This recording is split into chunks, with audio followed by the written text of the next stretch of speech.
Wood Green are really strong advocates for enrichment feeding. In other words, no longer feeding dogs from bowls. Dogs are natural scavengers, foragers.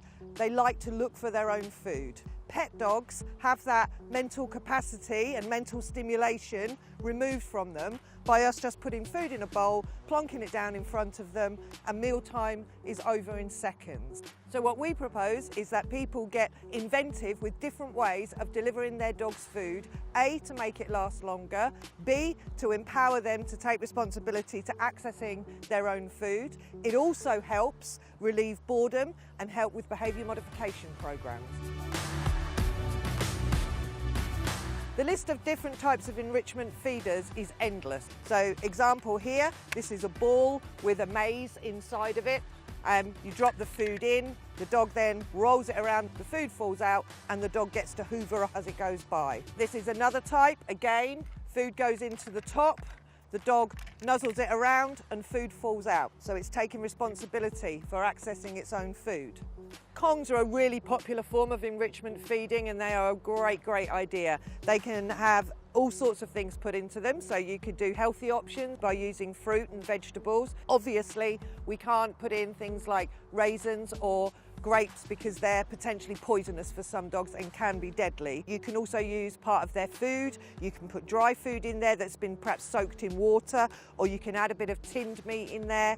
You can pop it in the freezer when your dog gets really good at it to make it last longer, and that would be a really nice cold treat on a hot day. There's also the snuffle mat idea, and this has become really popular, and it's a really good piece of enrichment.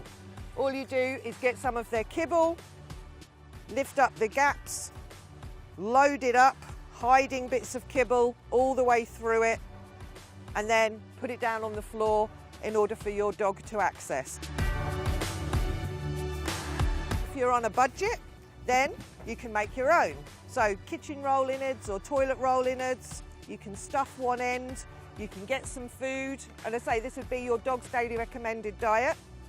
Would go in, screwed up newspaper, you can block that off. You can have another sheet of newspaper on its own. Something really nice like a bit of ham can get screwed up in there. That can be all screwed up.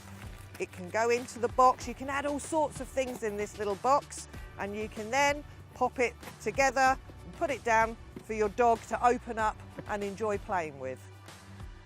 If you've got somebody who's quite creative in the house, making one of these bottle spinners is a really good idea. And the dogs, once they've worked out how to get the food out, really love these games. Another real fun and interesting thing that you can do with your dog, which is really easy, is if you just make up their food in a bowl, especially if you're feeding kibble, and just step out into the garden and either throw the whole lot over your patio or onto your lawn. And if you've got dogs like mine, dinner time will end up lasting about 45 minutes until they've investigated every little blade of grass. So it's a great top tip. So if you're interested in having a go at enrichment feeding, and we really hope you are, just bear in mind that not all dogs are going to jump straight in and be able to manage the harder aspects of enrichment feeding. So sometimes you need to make it quite easy to start with. So for instance, with a Kong, you would make it so that just if the dog moved the Kong, food would fall out, which then encourages them to try harder and harder. So gradually, as their competence and confidence grows, you can be much more creative about how to make them work for their food. If you've got any questions about enrichment feeding, please don't hesitate to contact us. We'd love to help.